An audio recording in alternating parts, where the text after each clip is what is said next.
নমস্কার, নির্ভীক সংবাদ চ্যানেলে আপনাদের স্বাগত জানাই।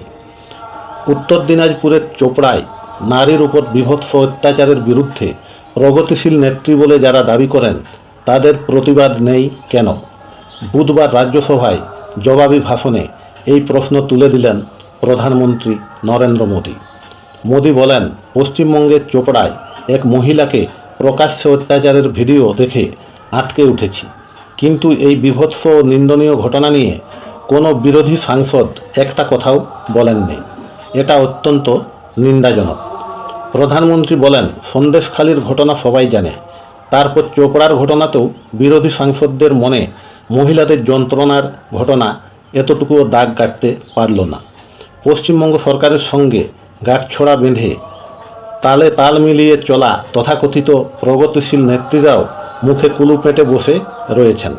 বেছে বেছে রাজনীতি করেন এই সব নেত্রীরা।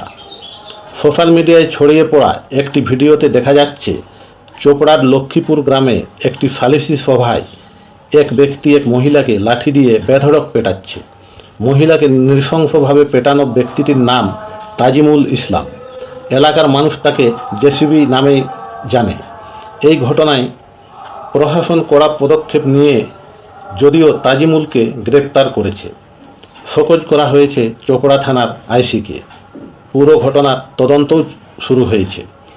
চোপড়ার লক্ষ্মীপুর দিঘলগাঁও এলাকায় এক ব্যক্তি ও এক মহিলার বিরুদ্ধে বিবাহ বহির্ভূত সম্পর্কের অভিযোগ ওঠায় সালিসি সভা বসে। সেখানেই ওই মহিলাকে অমানবিকভাবে নির্যাতন করা হয়েছে বলে অভিযোগ। ভিডিওতে দেখা যাচ্ছে মহিলাকে লাঠি দিয়ে বেধড়ক পেটানো হচ্ছে, আর বহু মানুষ দাঁড়িয়ে দাঁড়িয়ে সেই নির্মম ঘটনা দেখছে। এই ঘটনা প্রসঙ্গে রাজ্যসভায় প্রধানমন্ত্রী বলেন, ওই ভিডিওতেই দেখলাম একজন মহিলাকে রাস্তায় ফেলে লাঠি দিয়ে পেটানো হচ্ছে। মহিলাটি যন্ত্রণায় চিৎকার করতে থাকলেও কেউ তাকে সাহায্য করতে এগিয়ে আসেনি। নেটিজনদের অনেকেই এই ঘটনাকে তালিবানি শাসনের সঙ্গে তুলনা করেছেন। নমস্কার।